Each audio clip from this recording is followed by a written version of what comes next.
Então, gente, vamos lá. Hoje a gente vai falar sobre biomas do Brasil e entender principalmente as principais características desse bioma. Relembrando, né, que biomas são regiões formadas por grandes comunidades de plantas e de animais que convivem entre si de um modo equilibrado e estável. Eles possuem condições climáticas ou ecológicas semelhantes e eles se caracterizam por um tipo especial, né, de vegetação. É importante falar que uma característica do significado de bioma é porque eles são bem delimitados regionalmente, diferente, né, dos ecossistemas. E eles vão ter a vegetação como um aspecto delimitador, né, no espaço geográfico desses biomas, justamente porque ela vai ser uma biomassa fixa, né, e a gente vai poder delimitar espacialmente melhor onde esses biomas são distribuídos a partir da vegetação. Além de características relacionadas à flora e fauna, né, é importante a gente entender também o clima, né, desse bioma e também aspectos litológicos, geomorfológicos e pedológicos, que são características que vão compor o bioma como um todo.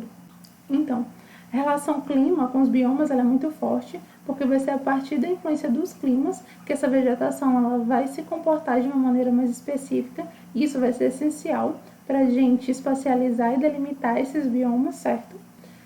No Brasil, a gente vai ter 5 biomas bem distribuídos dentro do território. O primeiro bioma é o bioma amazônico, certo? Ele vai ocupar cerca de 50% do território brasileiro. E depois a gente vai ter, em segundo lugar, o bioma cerrado, que vai ocupar cerca de 23% do território brasileiro. Logo após, a gente vai ter o bioma de Mata Atlântica, que vai ocupar cerca de 13% do território brasileiro. O bioma Caatinga, que vai ocupar quase 10% do território brasileiro. E o bioma Pampa, que vai ocupar cerca de 2%. Então, em relação à Amazônia, a Amazônia ela é a maior floresta tropical do mundo. Esse bioma ele ocupa quase 50% do território brasileiro. A floresta amazônica ela se estende por 9 estados brasileiros, né? Ela possui também a maior bacia hidrográfica do mundo, que é a bacia amazônica, né? Em relação ao clima, a gente já pode destacar que ela apresenta um clima equatorial úmido, né? Com temperaturas médias de 22 graus Celsius a 28 graus Celsius, né? Ela tem temperaturas muito elevadas e altos índices pluviométricos, né? Com cerca de mais ou menos de 1.400 milímetros a 3.500 milímetros por ano, né? E também pelo fato de ela ter uma vegetação arbórea muito densa, né? A umidade do ar pode ultrapassar aí mais ou menos 80%, né? De umidade relativa do ar. Então, em relação a relevo, né? É uma área composta por planícies, planaltos e depressões, mas principalmente por planícies também. Essas planícies vão ser terrenos com poucas variações de altitude, né? E as depressões elas vão ser relevos, né? Um tipo de relevo que ele vai ser mais aplanado e vai ter algumas colinas. A parte do planalto amazônico ali, ela vai ter mais ou menos cerca de 200 metros de altura. E a gente destaca, né, nessa área o Pico da Neblina, que é o pico mais alto da América do Sul, e ele tem cerca de 3.014 metros. Em relação a solos, né, a gente destaca que a área ela possui solos muito ricos em humus, justamente por conta da grande quantidade de matéria orgânica lançada no solo por conta das árvores. Esse solo, ele também vai ser um solo muito lixiviado em áreas que vão estar desmatadas, um solo que vai ser muito lavado pelas chuvas, né? E nessas áreas ele vai ter uma fina camada de humus. Isso vai fazer com que o solo ele seja pouco fértil para a agricultura. A relação dos solos com a floresta é muito intensa, porque o solo ele pode ser até muito pobre, né, em humus em algumas áreas, mas pela ciclagem rápida de nutrientes que é natural da floresta, ela vai ter uma rápida absorção e isso vai fazer com que a floresta permaneça saudável durante todo o ano. É importante a gente lembrar também que na Amazônia a gente tem principalmente a ocorrência de latossolos, argissolos, plintossolos e espadossolos, que são solos com características distróficas, né? Que são solos mais ácidos e com baixa fertilidade, e também a ocorrência de nitossolos, xenossolos e lumissolos, que já são solos que têm uma boa quantidade de água, né, presente nesses solos, são ricos em nutrientes, já tem uma camada mais arável. Em relação à vegetação, a gente vai principalmente destacar a presença da floresta latifoliada, né? que é uma floresta com grandes folhas, né, o que vai facilitar a evapotranspiração da floresta, já que é uma floresta muito úmida também. Vai ser uma floresta perennifolia, com folhas durante todo o ano. Ela apresenta cerca de 2.500 tipos de árvores e mais 30.000 tipos de plantas, né? São árvores de grande porte, né? E elas possuem raízes tabulares, que são aquelas raízes bem grossas, né? Que são justamente para poder ajudar a planta a se manter firme no solo. Também a vegetação, ela já vai ter uma vegetação próxima ao curso d'água, né? Como, por exemplo, as matas de igapó, que são matas que permanecem sempre alagadas. E elas já vão ter ali uma vegetação de menor porte em comparação com o restante da floresta.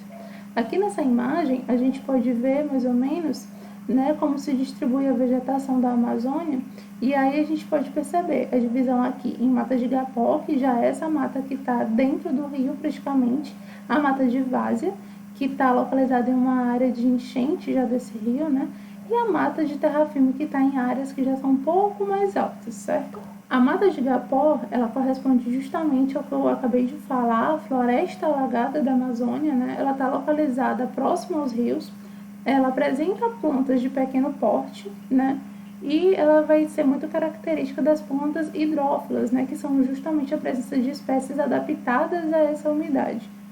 E pelo fato, né, da planta precisar respirar também, ela vai possuir já raízes bem elevadas que vão facilitar nesse processo da planta. A mata de várzea, ela já vai ser uma vegetação que vai ser inundada apenas no período de cheia, né? Ela vai se encontrar em áreas mais elevadas e as plantas elas vão ter mais de 20 metros de altura aí e vão formar já o que a gente conhece como mata fechada dentro desse bioma. A vegetação de mata firme, também chamada de caetê popularmente, ela já vai possuir ela já vai estar mais distante dos cursos d'água, né? Ou seja, ela vai estar ali ocupando as áreas de planaltos sedimentares. Vai ser uma área com maiores árvores de floresta, né? Essas árvores elas já vão ter aí mais de 60 metros. E elas também vão ser a parte do bioma amazônico que vão ser caracterizados pela presença de rios voadores. Ou seja, vai ser a parte do bioma que vai ter uma evapotranspiração muito maior, né? A umidade ela vai ser muito grande, formando verdadeiros rios, né, aéreos, e vão ser responsáveis por lançar principalmente massas de ar úmido para o continente sul-americano.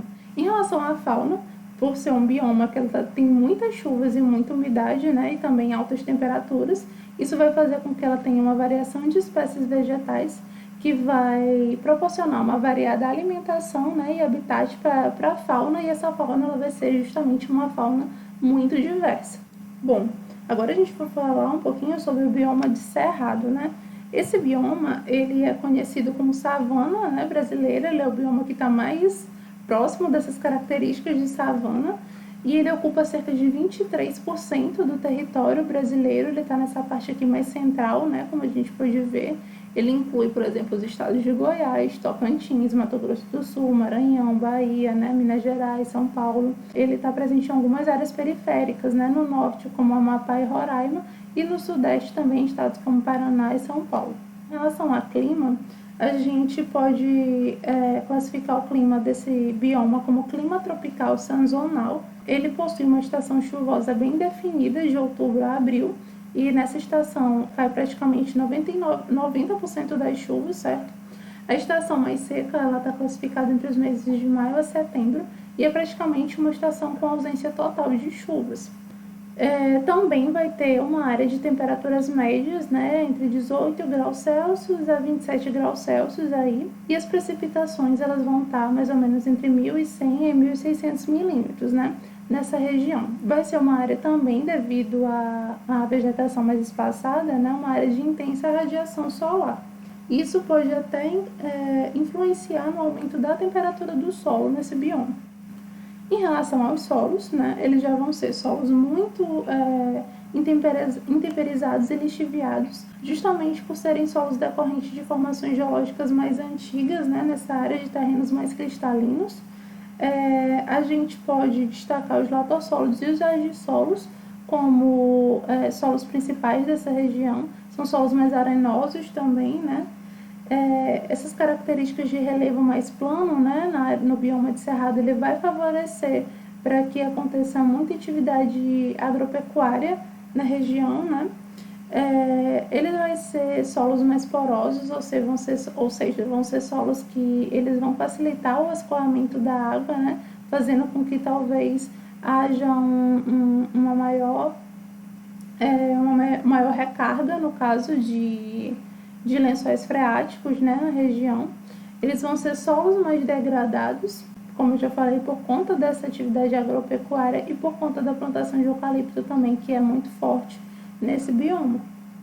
Aqui, nessa imagem, a gente pode perceber as fitofisionomias do cerrado, né, as principais fitofisionomias, no caso, e a gente pode perceber áreas das formações florestais, que está relacionada a um cerrado mais de vegetação mais de arbórea mais densa, certo?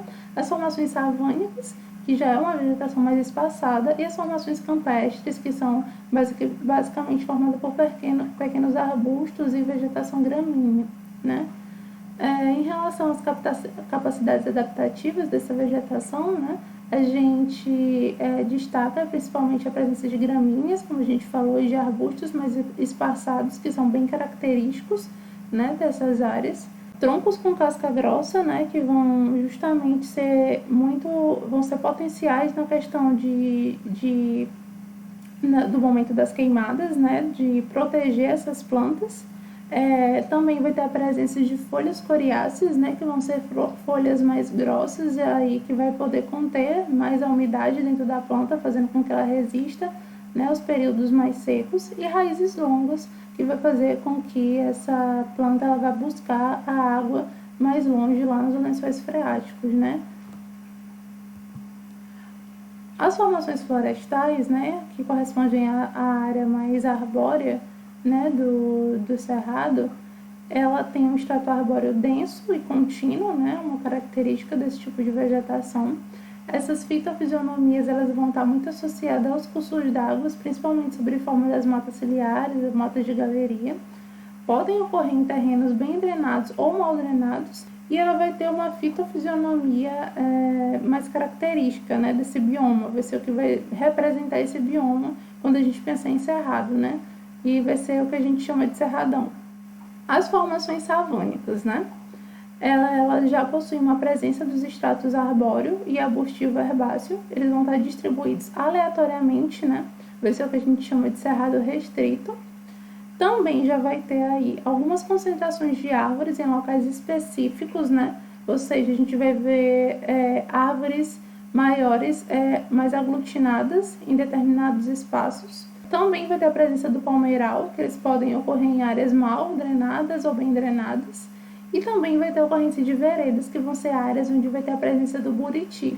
E são áreas que vão ter essas árvores, né, os buritizais, e ela vai ser áreas circundadas por gramíneas e herbáceas, certo?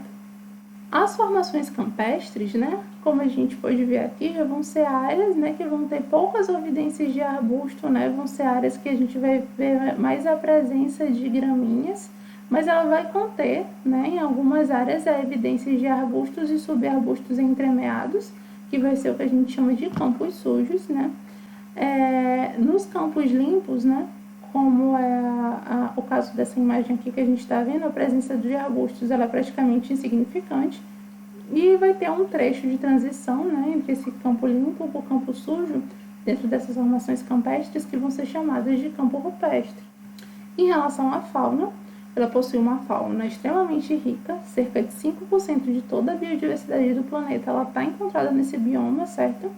E o cerrado ele é considerado a savana mais rica do mundo. Então, a gente vai ter espécies bem peculiares do cerrado, como o tatu-peba, o lobo-guará, né? A capivara, a onça-pintada, que vão ser espécies bem específicas do bioma cerrado aqui no Brasil. Gente, o bioma de Mata Atlântica, ele corresponde a cerca de 13% do território brasileiro. E ele possui características também parecidas com a floresta amazônica, justamente por conta da localização geográfica que está relacionada com as médias, né, e baixas latitudes, né, o que é muito característico de florestas tropicais e temperadas. Então, ele abrange toda a costa leste aqui, né, do Brasil, a parte costeira aqui, leste do país, e ele compreende, né, o sul e o sudeste do país, abrange cerca de 17 estados brasileiros, né, e também ele ainda corresponde ao território do Paraguai e da Argentina. É, é um dos biomas mais degradados no país, né? Ele tem uma degradação muito acentuada. Inicialmente, esse bioma, ele era calculado com 1.306.421 mil quilômetros quadrados, né? E agora, atualmente, ele possui cerca de 100 mil quilômetros quadrados, basicamente. Estima-se que quando os europeus eles chegaram aqui, essa floresta ela ocupava cerca de 15% do território brasileiro. E atualmente muitas pesquisas apontam que ela só está ocupando já 7%, né, do território. E como a ocupação do país ela aconteceu, né, por essa parte leste, mais próxima do litoral, ele foi o primeiro bioma a ser mais degradado drasticamente, né? Isso veio se acentuando também no decorrer dos anos. Em relação ao clima, a gente pode destacar que é um clima tropical úmido e tropical de altitude, certo? Na área, porque ele vai justamente se diferenciar devido ao relevo diferenciado que a gente vai encontrar em alguns pontos da Mata Atlântica, né? Vai ser um clima com verões chuvosos e invernos secos, tá? Vai ter chuvas regulares durante todo o ano, né? Principalmente devido à influência da massa de ar tropical atlântica nesse bioma. As temperaturas médias já vão ser temperaturas mais ou menos entre 23 graus Celsius a 32 graus Celsius. E a pluviosidade ela vai ser mais ou menos aí uma média de 1.193 milímetros ao ano, com algumas áreas chegando a quase 4.000 milímetros ao ano, que são áreas relacionadas a esse clima tropical de altitude. Em relação a solos, né, de acordo com o mapeamento da Embrapa, a área basicamente ela é composta em maior parte por latossolos, cerca de 34% do bioma, solos podisólicos em 28%, né, gleissolos em 17% e cambissolos em 9%. Vão ser solos mais pobres e rasos também, né, vão ser solos que vão ter pouca iluminação por conta do grande dossel, né, da floresta, e por isso vão ser solos mais úmidos e com profundidade diminuída, pouca profundidade, né, e uma elevada acidez. Por conta da floresta ser uma floresta mais arbórea, a gente já vai ver um acúmulo de matéria orgânica maior no solo, né, e é isso que vai justamente influenciar no abastecimento de nutrientes da floresta, fazendo com que a floresta seja saudável, né. Enfim, em relação já à vegetação dessa floresta, vamos lá. Ela também é uma floresta latifoliada, assim como a floresta amazônica. Também tem características de floresta perennifolia, né? As folhas não caem, elas permanecem durante todo o ano.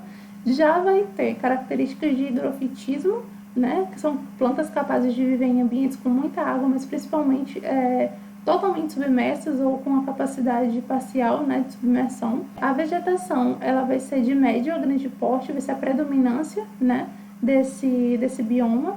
E ela vai ter já plantas epífitas, que são plantas que utilizam outras plantas como suporte, né, e também a presença principalmente de musgos e alguns líquens. A gente vai estar aqui falando, né, sobre algumas divisões da floresta de Mata Atlântica, destacando primeiro a floresta ombrófila densa, que já vai ser essa floresta que vai ter um estrato arbóreo com uma média de 15 metros, com algumas plantas chegando aqui a 40 metros. Ela vai ter uma densa vegetação arbustiva, certo? Vai ter umas temperaturas elevadas, com média de 25 graus Celsius. Já vai ser uma floresta que vai possuir uma alta pluviosidade, né? E ela está distribuída aí do Ceará ao Rio Grande do Sul. Já a floresta ombrófila aberta, ela vai ser uma transição da floresta ombrófila densa, certo? Vai ocorrer em áreas com clima um pouquinho mais seco. As temperaturas elas já vão ser parecidas, né, com a floresta ombrófila densa, aí com uns 25 graus Celsius em média. Vai ter uma pluviosidade menor e ela vai estar presente nos estados de Bahia, Espírito Santo e Alagoas. A floresta ombrófila densa, né, ela vai ser caracterizada por matas de araucárias. Ela vai ter um subbosque denso também, um estrato arbóreo misto, e ela também vai estar presente nos planaltos do Rio Grande do Sul, Santa Catarina e Paraná. Já a floresta estacional decidual, ela vai estar mais presente em locais que têm as duas estações bem definidas dentro desse bioma. 50% dessas espécies, elas perdem as folhas no inverno seco, certo? E ela vai ter aspectos fisionômicos já da savana e possui solos arenosos. A floresta estacional semidecidual, ela já também vai ter as duas estações bem definidas. Vão ter folhas esclerófilas, que também são chamadas das folhas coriáceas, né, que a gente já falou aqui, que são aquelas folhas mais duras, né, mais resistentes. Tem características caducifoliar, ou seja, algumas plantas vão cair, né, as folhas, e isso está presente em mais ou menos cerca de 20% das espécies, né, e vão ser árvores com 15 a 25 metros de altura. Também a gente vai ver as vegetações de mangue dentro desse bioma, certo? Que vão ser presentes em todo o litoral brasileiro, caracterizados principalmente pelo contato da água doce com a água salgada. Vão prestar serviços de regulação, principalmente no que se refere a conter a força das marés, né? Vai ser um serviço protetivo para as áreas costeiras. E esse bioma ele também é um berçário de muitas espécies, certo? As restingas, eles já vão ser a vegetação que vai estar mais próxima à área costeira, né? Ela vai estar presente nos depósitos de areia de todo o litoral brasileiro, né? Vai ser uma vegetação responsável por ser um agente fixador de dunas, vai estar associada a gramíneas e outros tipos de vegetação, como pequenos arbustos e cactos. E aqui, né, a gente pode ver essa distribuição da Mata Atlântica no Rio Grande do Norte, né? E é realmente uma área que ela está muito associada à área costeira, sendo caracterizada pela presença de restingas e pela presença do mangue.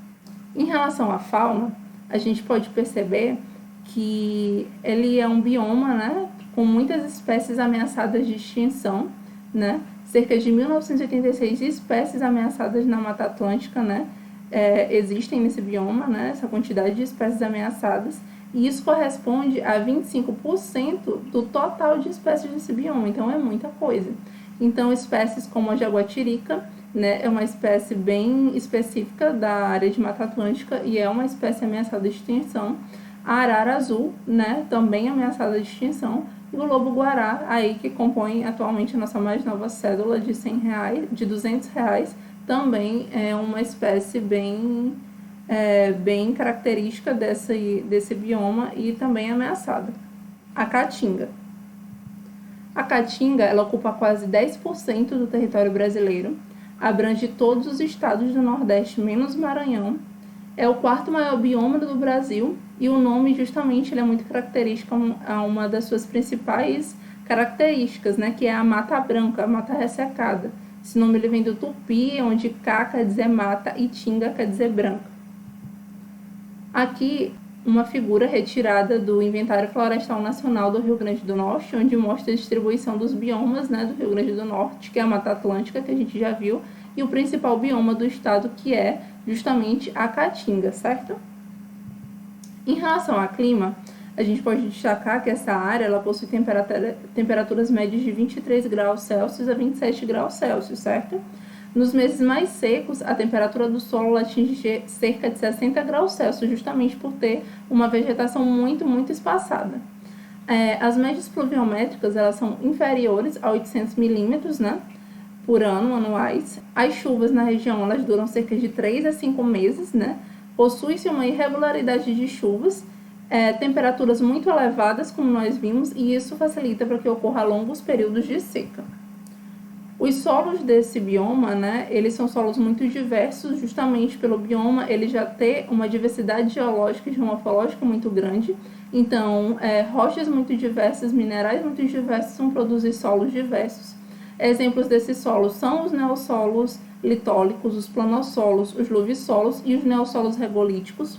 Esses solos, eles vão ser solos pouco incipientes, ou seja, eles vão ser solos que não são muito desenvolvidos ainda, diferente de dizer que são solos rasos, como a gente costuma ver em alguns trabalhos, certo?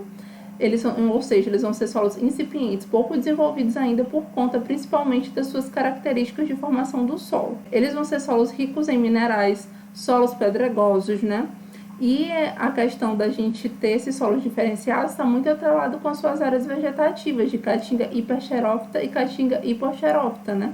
Em áreas onde essa caatinga vai ser hipoxerófita, vai ter uma vegetação mais densa, a gente vai perceber solos mais desenvolvidos, né? Em áreas de caatinga hiperxerófita, que vão ser uma caatinga mais espaçada e mais seca, a gente vai perceber solos menos desenvolvidos.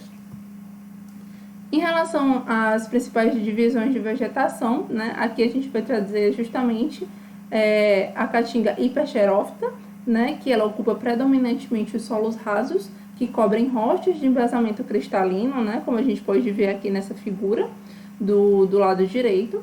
Essas áreas elas possuem um relevo ondulado e os solos eles já se apresentam com uma camada muito fina, certo? Elas são vegetações que elas geralmente estão distribuídas também em áreas de lajedos, né? Exemplos dessas vegetações são as cactáceas, a jurema preta, a favela, o mufumbo, né? A caatinga já hiporxerófita, ela ocupa áreas predominantemente de solos profundos, né? E de relevo em geral mais plano. A gente já vai ver uma caatinga aí mais verde, uma caatinga mais densa, né? Mais arbórea. E aí a gente também tem como exemplos, por exemplo, a aroeira, o angico, a ortiga, o mandacaru, a macambira, né? Como uma vegetação, um exemplo de vegetação dessa área de caatinga hiporxerófita. Capacidades adaptativas dessa área de caatinga também vão ser folhas coriáceas ou folhas pilosas, né, com a presença de pelos, que vai ajudar a conter essa umidade, né, necessária para a caatinga. A presença de espinhos, né, que vai fazer com que determinadas espécies nem cheguem perto de plantas como as cactáceas, né, que são plantas que acumulam muita água no seu interior, e também árvores com casca mais grossa, justamente porque a umidade, né, vai ser muito pouca na caatinga, e isso faz com que a árvore fique com essa casca mais grossa, o que já é um ponto positivo na hora, por exemplo, da ocorrência de incêndios, faz com que a planta ela seja menos prejudicada. Aqui é só um gráfico que eu trouxe sobre as evidências do antropismo na caatinga, né, e suas implicações ambientais. Também foi retirado do relatório do Instituto Nacional de Florestas, né, feito por Rio Grande do Norte, e nos 92 pontos que eles analisaram, né, e 85% dos pontos eles puderam perceber a presença de vestígios de animais de grande porte, ou seja, a presença de atividades agropecuárias, né. 51% desses pontos eles perceberam sinais de exploração de madeira, por exemplo, né, relacionados muito ao desmatamento.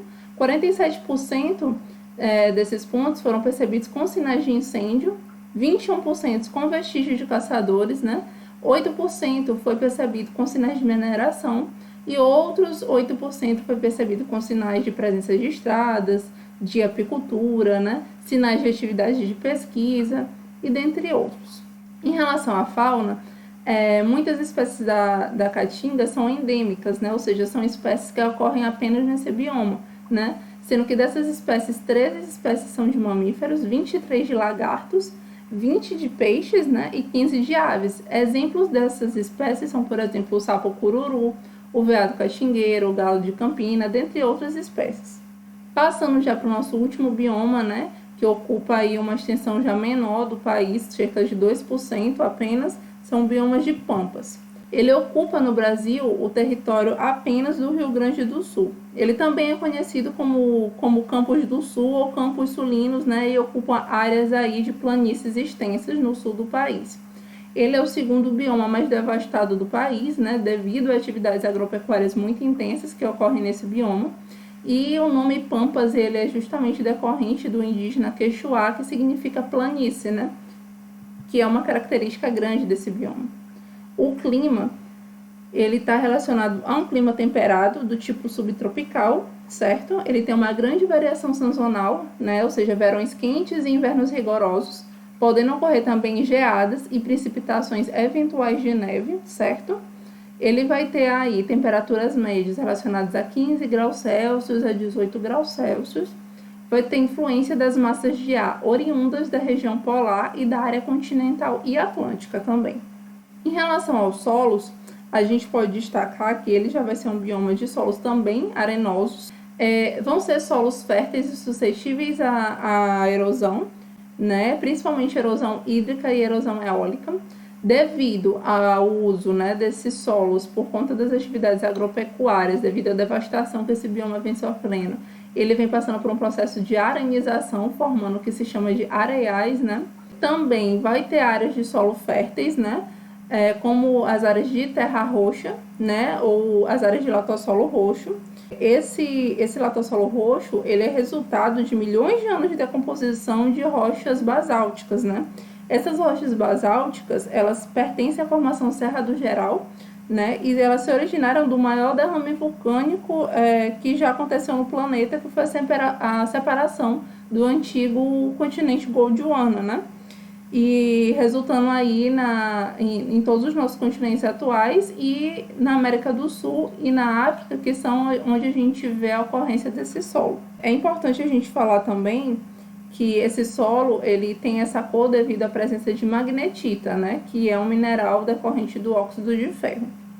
Em relação à vegetação, a gente já vai ter principalmente a presença de gramíneas, arbustos e árvores de pequeno porte, que já vão ser mais características de campos e de estepes arborizadas, né?